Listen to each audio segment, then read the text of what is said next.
My name is Ormond Mcgill, and was born in Palo Alto, California, and that is still, I call it my home. Although I don't live with where I was born, of course. I'm now living in a place called Stevenson House, which has a lot of people who are getting along in years. I guess you'd call them seniors.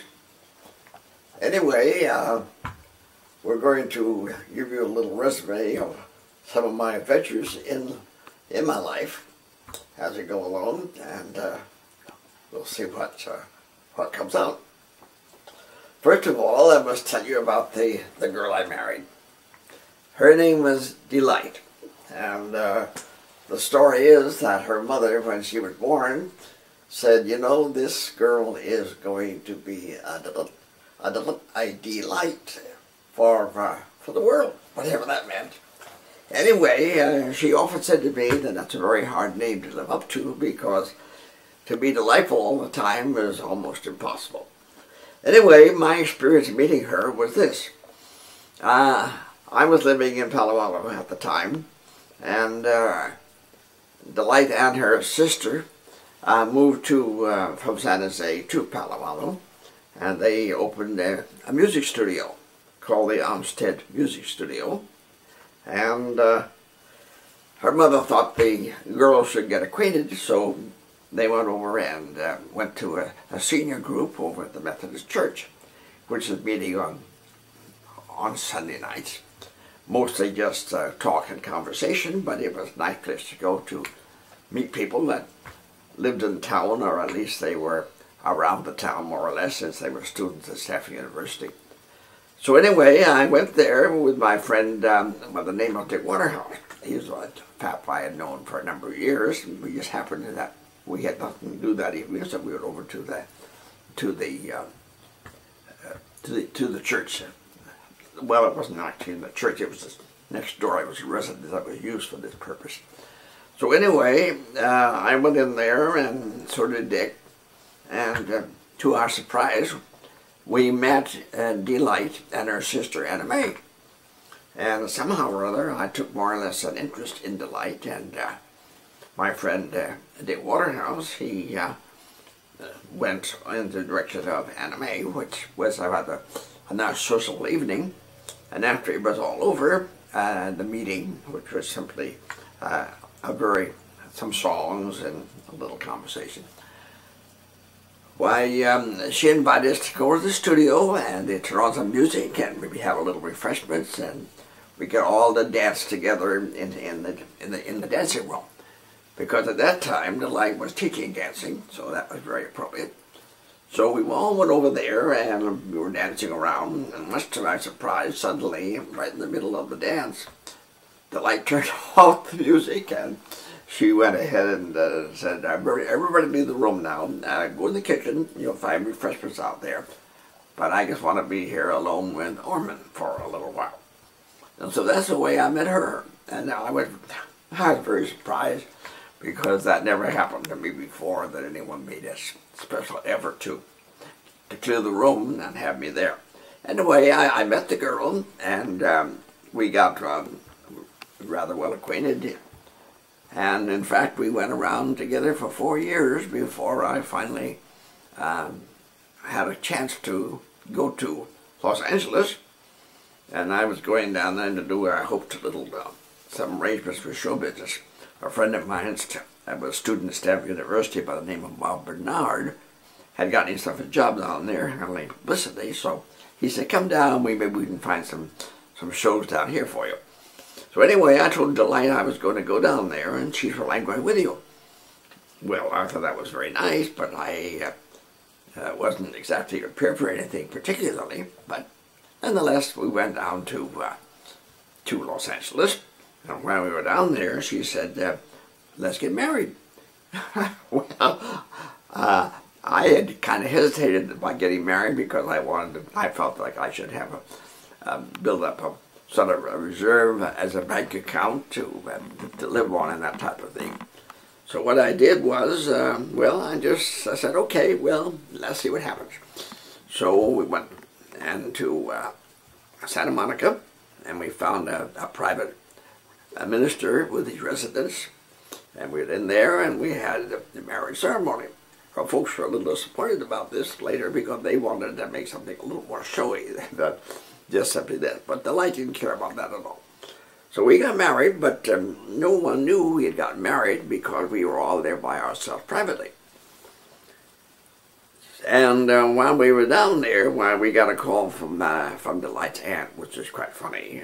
She said, well, I got word that you and Ormond were down on this trip to Los Angeles, and I understand that you're staying together.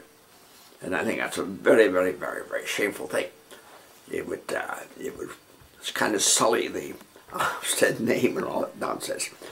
Anyway, she scolded us for a little bit, and then suddenly we spoke up, or rather Delight did, and said, well, that's all very nice, but we got married. Oh, well, right away the whole thing changed, and as soon as we got married, oh, that's just wonderful, dear, I'm so happy, congratulations, blah, blah, blah.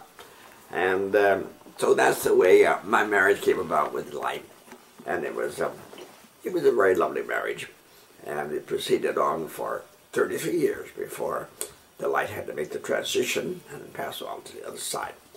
That, of course, was very difficult, but that is another story. Well, the way I met Delight was very, very unique. It seems that her and her sisters had moved on with their folks to Palo Alto from San Jose.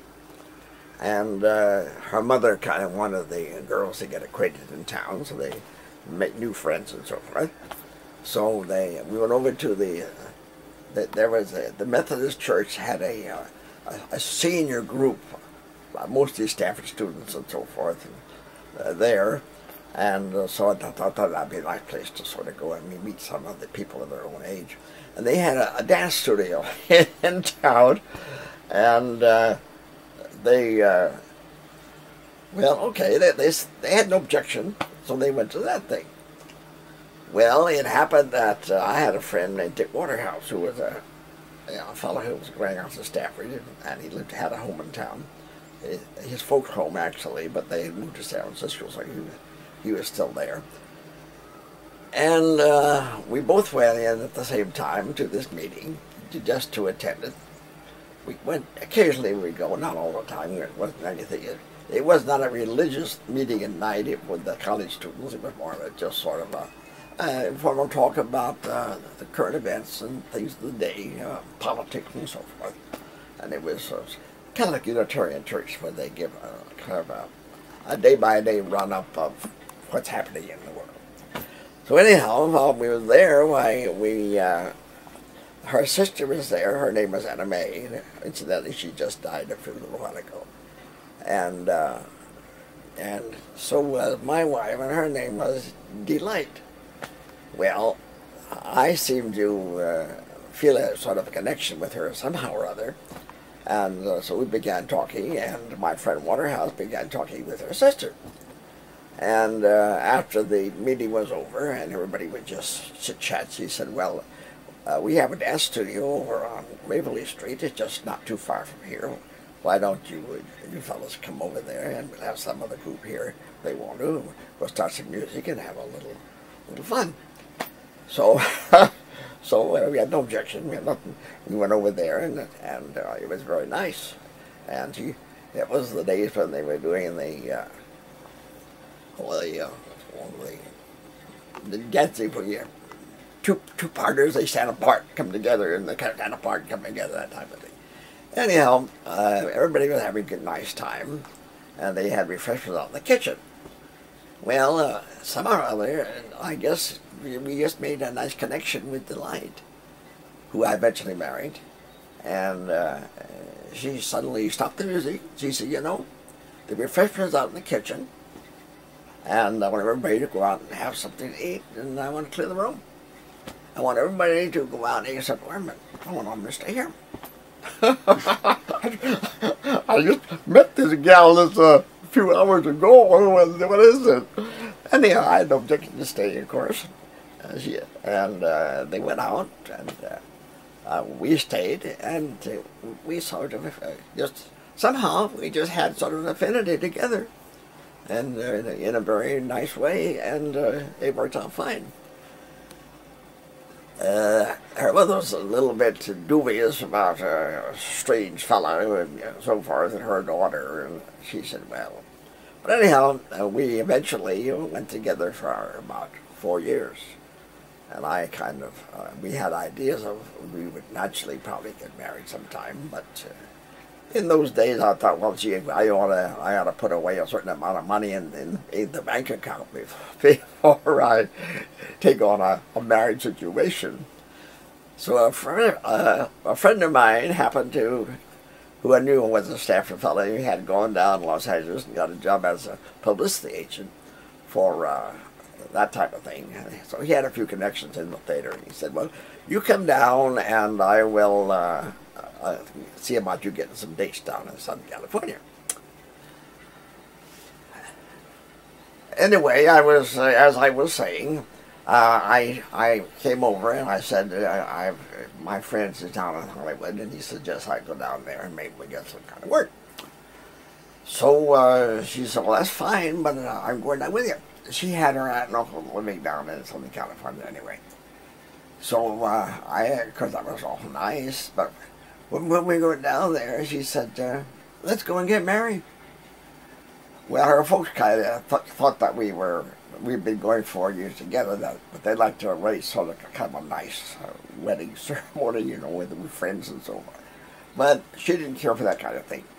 So we went to a minister's house in Santa Monica and got married. And we went back to the house, and just that same evening, her aunt called up. And she said, I've heard that Ormond is with you in Southern California. And you must remember, you are an upset, and you're a very respectable family. It doesn't seem right that you have a man there with you in Southern California. School. She was all hot on the collar, see? Well, we said, well, that's fine, but we just got married. You just got married? Oh, that's wonderful, dear. I'm so happy. I'm so happy. It's the most blessed thing. Blah, blah, blah. Complete shade for nothing. So different than these prison years, you know. Anyway, that was the story of how I met Delight and how we had a 4-year, let's say, friendship, courtship, and whatever that means. And then we finally went down to Southern California, got married down there, and lived there for 2 years before coming back to Palo Alto.